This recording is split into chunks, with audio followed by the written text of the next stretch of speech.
Hello friends, welcome back M K knowledge group में आप सभी का स्वागत है। आज इस वीडियो में हम बात करेंगे सामान्य अध्ययन और राज्य के सामान्य अध्ययन के बारे में, जो छत्तीसगढ़ की जो आगामी एग्जाम मंडी इंस्पेक्टर के लिए काफ़ी महत्वपूर्ण रहने वाला है। और हम बात करेंगे कि इसमें प्रीवियस ईयर्स में पिछले जो एग्ज़ाम हुए थे व्यापम के द्वारा लिए गए थे, उन सभी एग्ज़ाम में संविधान, इतिहास और भूगोल और अर्थव्यवस्था के सामान्य अध्ययन से जो क्वेश्चन इम्पोर्टेंट हैं, उन क्वेश्चनों को इसमें हम लेकर आए हैं इस वीडियो में। तो आप इस वीडियो के अंत तक बने रहिएगा। प्लीज़ लाइक शेयर सब्सक्राइब कीजिएगा ताकि हमारा इसी प्रकार से मनोबल बना रहे और आप सभी के लिए इसी प्रकार के नए नए टेस्ट आप सभी के लिए लाते रहें। तो चलिए स्टार्ट करते हैं। हमारा पहला क्वेश्चन है, उत्तर वैदिक काल में राजा के निम्नलिखित अधिकारी थे। सही उत्तर का चयन करना है। इसमें हमारे साथ आप इस टेस्ट को देते चलेंगे और प्लीज़ हमें कमेंट करके बताएं कि आपने कितने क्वेश्चन को सॉल्व किया है। और यदि आपसे कुछ सुझाव देना चाहते हैं तो भी हमें कमेंट में बता सकते हैं किस प्रकार के और वीडियो आपको चाहिए। इस प्रकार की चीज़ें भी आप हमें बता सकते हैं। तो हम इस जो वीडियो है इसमें हम बात करेंगे कि जो व्यापम द्वारा जो पिछले एग्ज़ाम जो लिए गए हैं उन सभी क्वेश्चनों को इसमें समावेश किया गया है और इसका काफ़ी बेनिफिट आपको होने वाला है। नेक्स्ट हम बात करते हैं इसका आंसर कि एक पहला जो क्वेश्चन है उसका आंसर हो जाएगा, इसका राइट आंसर बी नंबर होगा, यानी कि 1, 2 और 4 इसमें राइट आंसर होंगे। यानी उत्तर वैदिक काल के जो राजा थे वे पुरोहित, सेनानी और ग्रामीण नाम के अधिकारी रखते थे। रजुक उनके पास नहीं होता था। नेक्स्ट हमारा जो क्वेश्चन है, निम्नलिखित में से कौन सी जोड़ी भारत में ब्रिटिश वायसराय एवं घटना सुमिलित नहीं है, इसको बताना है। तो इसमें पूछा गया है ब्रिटिश भारत से जो वायसराय थे और उनके समय में जो घटनाएं हुई थी उनके बारे में क्वेश्चन है। बराबर इससे क्वेश्चन पूछे जाते हैं। तो इन सभी टॉपिक्स को भी अच्छे से आप क्लियर कीजिएगा और अपने आप को जांच सकते हैं कि किस प्रकार से हमारी तैयारी है और किस प्रकार का हम क्वेश्चन को सॉल्व कर पा रहे हैं। तो दूसरा किसका राइट आंसर बताइए। दूसरा किसका राइट आंसर मैं आपको बता रहा हूँ। दूसरा किसका राइट आंसर डी नंबर होगा, यानी कि आज़ाद हिंद फौज मुकदमा नौ सेना विद्रोह जो है वे लॉर्ड माउंटबेटन के समय में हुआ था। यह कथन क्या है, गलत है। जबकि तृतीय वर्मा युद्ध लॉर्ड डफरिन के समय में हुआ था, यह राइट आंसर है। और भारतीय विश्वविद्यालय अधिनियम 1904 में लॉर्ड कर्जन के द्वारा यह भी राइट है। राजधानी का कलकत्ता से दिल्ली स्थानांतरण लॉर्ड हार्डिंग के द्वितीय में हुआ था, यह भी कथन क्या है, सही है। तो इस प्रकार से 3 कथन क्या हैं, सही हैं। लेकिन इसका चौथा कथन जो है, आज़ाद हिंद फौज का मुकदमा या नौसेना विद्रोह जो हुआ था वो माउंटबेटन के समय में नहीं हुआ था, उससे पहले 1945 में जो थे उनके द्वारा भी हुआ था। नेक्स्ट हम बात करते हैं नेक्स्ट क्वेश्चन की। तो यह देखिए आधुनिक भारत के इतिहास से लिया गया है, जिसका कथन यहाँ पर दिया गया है कि ऐतिहासिक दांडी यात्रा भारत छोड़ो आंदोलन के लिए एक संकेत था। गांधी ने द्वितीय गोलमेज सम्मेलन में भाग लिया था। संयुक्त राज्य अमेरिका के सैन फ्रांसिस्को में लाला हरदयाल और सोहन सिंह भाकरा ने गदर पार्टी की स्थापना की थी। तो सही उत्तर का चयन करना है आपको। कौन कौन से इसमें कथन सही हैं, पढ़ना है आपको अच्छे से और बताइए इसका राइट आंसर। इसका राइट आंसर मैं बता रहा हूँ, इसका राइट आंसर हो जाएगा सी नंबर राइट आंसर होगा, यानी कि 2 और 3 केवल इसमें सही है। यानी कि गांधी जी ने द्वितीय गोलमेज सम्मेलन में क्या किया था, भाग लिया था। नेक्स्ट हम बात करते हैं कि संयुक्त राज्य अमेरिका के सैन फ्रांसिस्को में लाला हरदयाल और सोहन सिंह भाकरा ने गदर पार्टी की स्थापना की थी। यह भी कथन क्या है, सही है। तो इसका राइट आंसर हो जाएगा सी नंबर, तीसरा का सी नंबर राइट होगा। नेक्स्ट हम बात करते हैं कि इस राज्य में कलचुरी राजवंश के निम्नलिखित शासकों ने अपनी पूर्व राजधानी तुमाड़ से शासन किया था। तो छत्तीसगढ़ से रिलेटेड क्वेश्चन है, इसमें हम इसका आंसर देखेंगे। इसका राइट आंसर हो जाएगा चौथा का ए नंबर राइट आंसर होगा, यानी कि इसका राइट आंसर हो जाएगा कि कलिंग राज, कमल राज और रतन राज ने पूर्व राजधानी तुमाड़ से ही शासन किया था, परंतु पृथ्वीराज ने नई राजधानी का निर्माण किया था। नेक्स्ट हमारा क्वेश्चन है, निम्नलिखित में से कौन सी जोड़ी इस राज्य में मराठा सूबेदार तथा घटना सुमिलित नहीं है। नेक्स्ट हमारा क्वेश्चन जो है सूबेदार से है, जो छत्तीसगढ़ से रिलेटेड क्वेश्चन है पूछा गया है। तो इस सूबेदार से और मराठा शासन से क्वेश्चन हमेशा रहते हैं, इसका आंसर आपको बताना है। पाँचवा का इसका राइट आंसर बी नंबर होगा, यानी कि केशव गोविंद बस्तर में मौर्य विद्रोह क्या है, सुमिलित नहीं है। विठल जो दिनकर हैं वह प्रज्ञा पद्धति के जन्मदाता माने जाते हैं। बीकाजी गोपाल सरगुजा रियासत के उत्तराधिकार का संघर्ष इनके समय में हुआ था। और महिपत राव जो हैं उनके समय में यात्री फॉरेस्टर का आगमन हुआ था। ठीक है, तो ये कथन क्या है, सही है। और केशव गोविंद बस्तर में मौर्य विद्रोह यह कथन क्या है, गलत है। नेक्स्ट हमारा क्वेश्चन है, निम्नलिखित कथन को पढ़िए और उसके सही उत्तर का चुनाव करना है, जिसमें बताया गया है पहला कथन है कंडेल नहर सत्याग्रह इस राज्य की एक प्रमुख घटना थी। ब्रिटिश शासन की ज्यादतियों के विरुद्ध महात्मा गांधी ने इसे प्रारंभ किया था। इस सत्याग्रह के नेता थे पंडित सुंदरलाल शर्मा, नारायण राव मेघालय और छोटेलाल श्रीवास्तव। तो इसको राइट आंसर आपको बताना है। 6 का इसका राइट आंसर क्या होगा आपको बताना है। इसका राइट आंसर डी नंबर होगा, यानी कि सत्याग्रह के नेता थे सुंदरलाल शर्मा, नारायण राव मेघालय और छोटेलाल श्रीवास्तव कंडेल नहर सत्याग्रहों को। और कंडेल नहर सत्याग्रह इस राज्य की एक प्रमुख घटना मानी जाती है। अभी कथन क्या है सही है, बट दूसरा कथन गलत है, क्योंकि ब्रिटिश शासन की ज्यादतियों के विरुद्ध महात्मा गांधी ने इसे प्रारंभ किया था, तो ऐसी बात नहीं है। इसे छत्तीसगढ़ में सुंदरलाल शर्मा जी, नारायण राव मेघालय जी और छोटेलाल ने शुरू किया था। चलिए नेक्स्ट हमारा क्वेश्चन है शैलियों से संबंधित हैं जो मूर्तिकला से संबंधित हैं। निम्नलिखित शैलियाँ बौद्ध मूर्तिकला से संबंधित हैं। इसमें बताना है कि कौन से मूर्तिकला हैं जो बौद्ध मूर्तिकला से संबंधित हैं। बहुत ही अच्छा क्वेश्चन है, इसको राइट आंसर आपको बताना है। तो इसका राइट आंसर हो जाएगा 7वां का राइट आंसर हो जाएगा बी नंबर, यानी कि 1, 2 और 4 इसका राइट आंसर होगा। यानी कि जो बौद्ध की मूर्तियां हैं वह गंधार शैली, मथुरा शैली और अमरावती शैली में देखने को हमें मिलता है, परंतु बल्लभी शैली में हमें देखने को नहीं मिलता है। नेक्स्ट हमारा क्वेश्चन है निम्नलिखित में से कौन सी जोड़ी प्राचीन भारत की साहित्यिक कृति एवं उसके लेखक सुमिलित नहीं है। रत्नावली भास, कपूर मंजरी राजशेखर, पंचतंत्र विष्णु शर्मा, गीत गोविंद जयदेव। तो इसका कथन हो जाएगा ए नंबर कि रत्नावली जो है भास, यह गलत कथन है, जबकि कपूर मंजरी जो है राजशेखर से संबंधित हैं। 8वां का इसका राइट आंसर हो जाएगा। और पंचतंत्र विष्णु शर्मा से संबंधित हैं, गीत गोविंद जयदेव संबंधित हैं।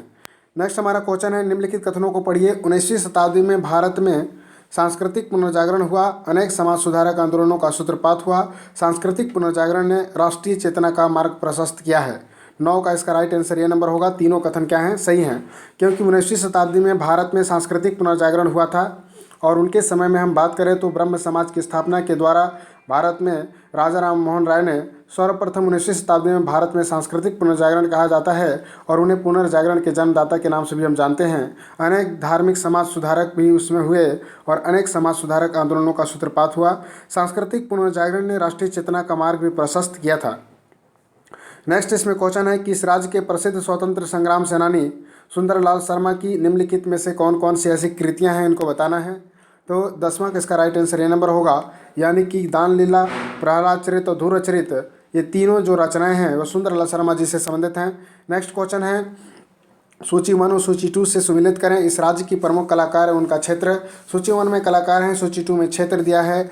दुलार सिंह मंदराजी के क्षेत्र से संबंधित हैं, इसको बताना है। तो दुलार सिंह जो मंदराजी हैं किस समय में, झाड़ू राम देवांगन हैं, सूरजबाई खांडे हैं और पंथी जो हैं देवदास बंजारे। तो इस प्रकार से झाड़ू राम देवांगन जो हैं पंडवानी से संबंधित हैं और इसमें हम बात करेंगे सूरजबाई खांडे भरथरी से संबंधित हैं, देवदास बंजारे जो हैं पंथी नृत्य हैं और दुलार सिंह मंदराजी नाचा से संबंधित हैं। तो इसका राइट आंसर 11वां का डी नंबर हो जाएगा। तो इस प्रकार से आप इसे देख सकते हैं। 1 का 4 हमने बताया था। दुलार सिंह मंदराजी जो हैं नाचा से संबंधित हैं, झाड़ू राम देवांगन पडवानी से संबंधित हैं, सूरजबाई खांडे जो हैं भरथरी से संबंधित हैं, देवदास बंजारे पंथी से संबंधित हैं। तो इस प्रकार से आप इसे देख सकते हैं। सी का 2 हो जाएगा और डी का 3 हो जाएगा।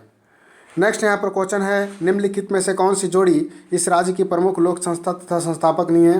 सोना बिहान, पद्म भूषण तीजनबाई सुमिलित है, इसमें बताना है। नया थिएटर, पद्म भूषण हवीम तनवीर, लोरिका चंद्र रामचंद्र देशमुख। तो इस निम्नलिखित कौन सी जोड़ी सुमिलित है, इसमें आपको बताना है।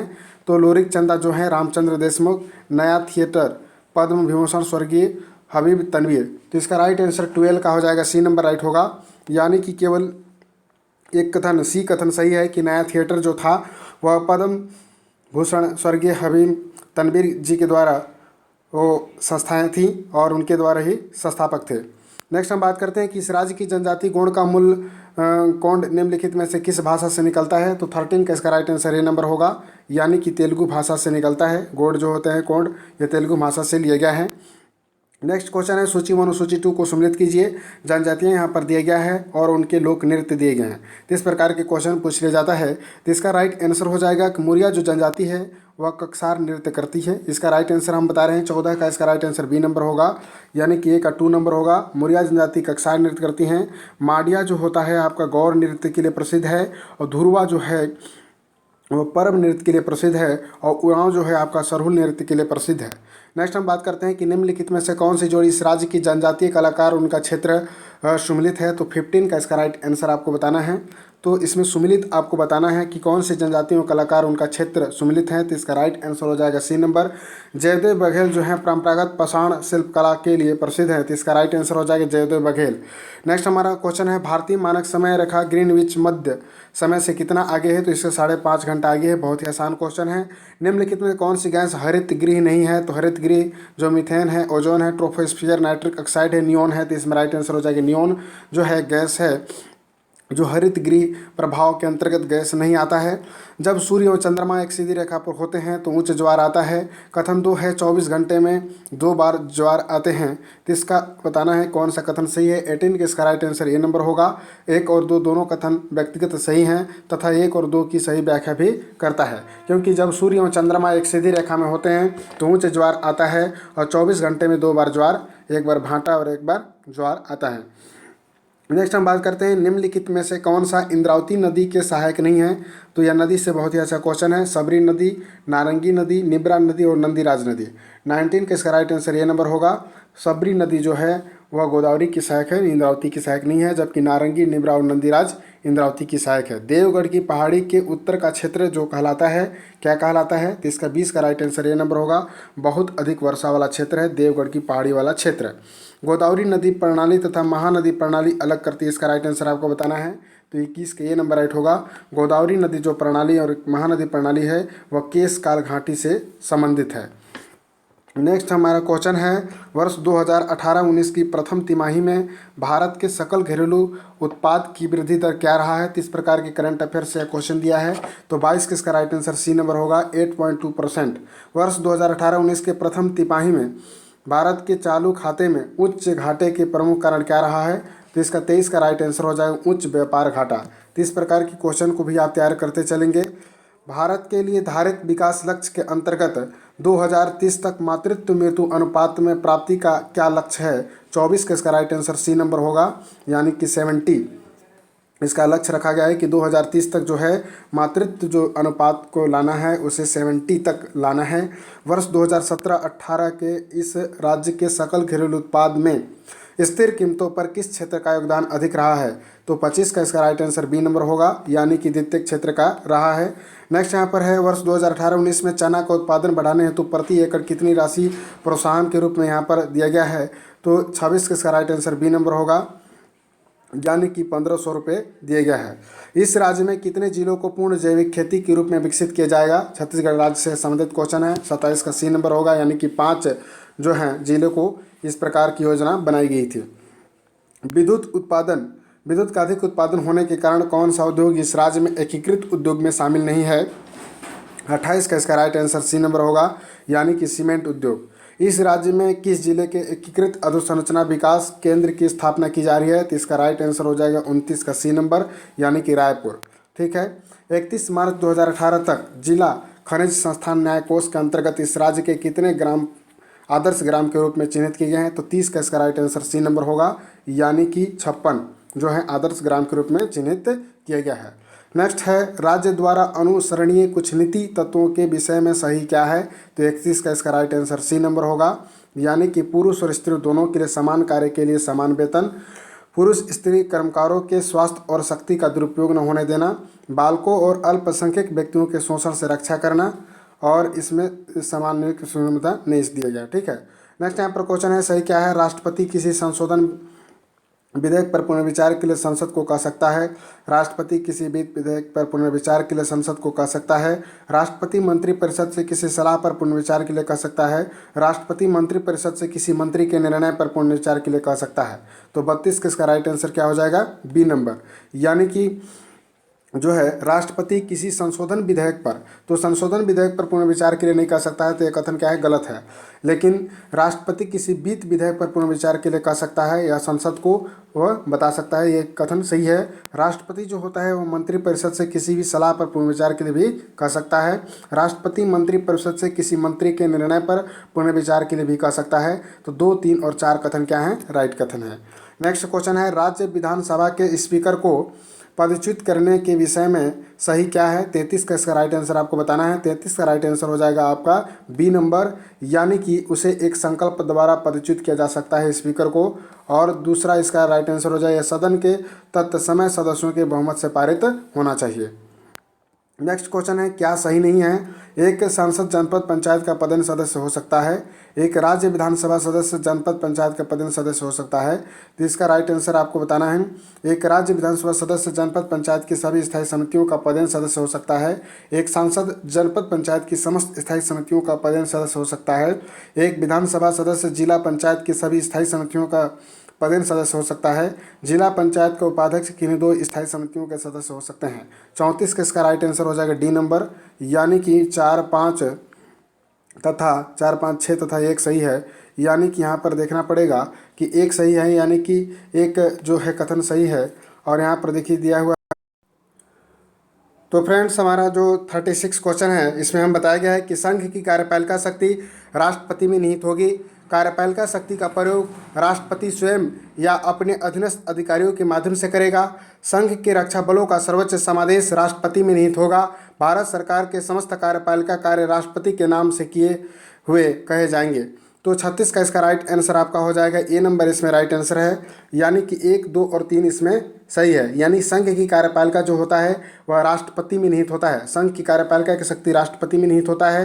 कार्यपालिका शक्ति का प्रयोग राष्ट्रपति स्वयं या अपने अधीनस्थ अधिकारियों के माध्यम से करता है। यानी कि 1 और 2 कथन सही है। और संघ के रक्षा बलों का सर्वोच्च समादेश राष्ट्रपति में निहित होता है, यह भी कथन सही है। और भारत सरकार के समस्त कार्यपालिका कार्य राष्ट्रपति के नाम से किए हुए कहे जाएंगे, तो ऐसी कथन गलत है। यानी कि ये कथन क्या है? गलत है, सभी नहीं होना चाहिए। यहाँ पर देखिए, संघ की अगर बात करेंगे तो कार्यपालिका का जो शक्ति होता है वह राष्ट्रपति में निहित होता है। कार्यपालिका शक्ति का प्रयोग राष्ट्रपति स्वयं या अपने अधीनस्थ अधिकारियों के माध्यम से करेगा। संघ के रक्षा बलों का सर्वोच्च समादेश राष्ट्रपति में निहित होगा। नेक्स्ट क्वेश्चन है, सूची 1 और सूची 2 को सम्मिलित कीजिए। नीचे दिए गए कथन में दिया गया है, प्रकाश की तीव्रता, प्रकाश का रंग, प्रकाश की वेग, प्रकाश का गमन और प्रकाश का विवर्तन। तो 37 का इसका राइट आंसर हो जाएगा डी नंबर, यानी कि 1 का 1 हो जाएगा। यानी प्रकाश की तीव्रता हम बात करेंगे तो माध्यम के गुण से होता है। प्रकाश के अगर हम रंग की बात करेंगे तो जो रंग होता है वह प्रकाश का आयाम कहलाता है। प्रकाश का वेग जो होता है वह 5वां का सी नंबर होगा, यानी कि वेग जो है पथांतर का कार्य करता है। प्रकाश का गमन हो जाता है, दूसरा का गमन हो जाता है। 2 मतलब क्या होता है? माध्यम का अपवर्तनांक होता है। प्रकाश का विवर्तन होता है, यानी कि प्रकाश का विवर्तन यानी कि जो है प्रकाश की आवृत्ति को बताता है। तो इस प्रकार की चीज़ें भी आप देख सकते हैं। नेक्स्ट क्वेश्चन है, अग्नि 2 मिसाइल की मारक क्षमता लगभग कितनी है? इसका राइट आंसर हो जाएगा 38 का आपको बताना है। 500 किलोमीटर, 2000 किलोमीटर, 3500 किलोमीटर और 5000 किलोमीटर। तो अग्नि जो 2 है मिसाइल की मारक क्षमता लगभग होती है 2000 किलोमीटर। तो इसका राइट आंसर क्या हो जाएगा? 2000 किलोमीटर। निम्नलिखित में से कौन सा एक सुमिलित नहीं है? ब्रह्मोस्त्र जो है supersonic cruise missile, Sagarika light transport, Nag है एंटी टैंक मिसाइल, पिनाका है मल्टी बैरल रॉकेट लॉन्चर। तो 39 का इसका राइट आंसर बी नंबर होगा कि जो सागरिका लाइट जो है यह क्या है? सुमिलित नहीं है, गलत है। तो ये क्वेश्चन बी नंबर इसका होगा। यानी कि ब्रह्मोस्त्र जो है सुपरसोनिक क्रूज मिसाइल के अंतर्गत आता है, यह कथन क्या है? राइट है। नाग जो है एंटी टैंक मिसाइल के अंतर्गत आता है, यह भी कथन राइट है। पिनाका जो है मल्टी बैरल रॉकेट लॉन्चर है, यह भी कथन राइट है। नेक्स्ट क्वेश्चन है, ओजोनोस्फीयर में ओजोन का निर्माण होता है, यानी कि 40 का इसका राइट आंसर ए नंबर होगा। यानी कि ओजोन ऑक्सीजन एवं ऑक्सीजन, यानी ऑक्सीजन का जब मिलन होता है तभी वह O3 ऑक्सीजन का निर्माण करता है, जो ओजोन कहलाता है। नेक्स्ट हमारा क्वेश्चन है, निम्नलिखित कथनों पर विचार करना है कि ग्रीन केमिस्ट्री विषहीन अभिकर्मों एवं विलायकों से संबंधित है। ओजोन परत भूपरत से 5 से 10 किलोमीटर ऊंचाई पर निर्मित होता है। पत्तों में हरे रंग का हास फ्लोरिस कहलाता है। वायु प्रदूषण का मुख्य कारण लौह एवं इस्पात उद्योग थर्मल पावर प्लांट होता है। 41 का इसका राइट आंसर सी नंबर होगा, यानी कि 2 और 3, यानी 2 और 3 यहाँ होगा। ओजोन परत भूपरत से 5 से 10 किलोमीटर ऊंचाई पर निर्मित होता है और पत्तों से हरे रंग का हास फ्लोरिस कहलाता है। नेक्स्ट क्वेश्चन है BOD5 है। BOD5 क्या है? 42 का बी नंबर इसका राइट आंसर हो जाएगा। ऑक्सीजन का 5 दिनों में उपयोग होना, इसका राइट आंसर होगा। नेक्स्ट क्वेश्चन है, सूची 1 और सूची 2 को सम्मिलित करें और नीचे दिए गए कोड की सहायता से सही उत्तर का चयन करें। तो 43 का इसका राइट आंसर सी नंबर होगा। 43 का इसका सी नंबर राइट होगा। आपको मिलाना है हरित गृह प्रभाव में कौन सा गैस होता है, तो इसका राइट आंसर हो जाएगा ए का 5 यानी कार्बन डाइऑक्साइड। हरित गृह जो प्रभाव होता है वह कार्बन डाइऑक्साइड के लिए फेमस है। इसका राइट आंसर हो जाएगा हरित गृह प्रभाव कार्बन डाइऑक्साइड। ओजोन परत का जो क्षय होता है वह बी का इसका राइट आंसर हो जाएगा 3 यानी कि नाइट्रिक ऑक्साइड इसमें महत्वपूर्ण भूमिका निभाता है। प्रकाश रासायनिक स्मोक जो कहलाता है सी का 2 हो जाएगा। एल्डिहाइड कीटेन जो होता है वह प्रकाश का जो है स्मोक कहलाता है। अम्ल वर्षा जो होता है उसमें सल्फर डाइऑक्साइड और नाइट्रोजन का ऑक्साइड होते हैं। और हीमोग्लोबिन के साथ संयोग जो कहता है वो कार्बन मोनोऑक्साइड होता है। यदि किसी मनुष्य ने कार्बन डाइऑक्साइड का अधिक मात्रा में सेवन कर लिया या ले लिया तो उसकी हीमोग्लोबिन के साथ क्रिया हो जाती है, जिसके कारण रक्त का थक्का जम जाता है और हृदय की गति रुक जाती है, जिससे उसकी मृत्यु हो जाती है। तो इन सभी चीज़ों को भी आप अच्छे से ध्यान देते चलेंगे। और इसी प्रकार के नए नए वीडियो के लिए हमारे चैनल को आप लाइक शेयर सब्सक्राइब कर सकते हैं। इसी प्रकार से हमारा मनोबल बढ़ा सकते हैं। आपके लिए नए नए इसी प्रकार की वीडियो हम लाते रहेंगे। Thank you very much. जय हिंद, जय भारत।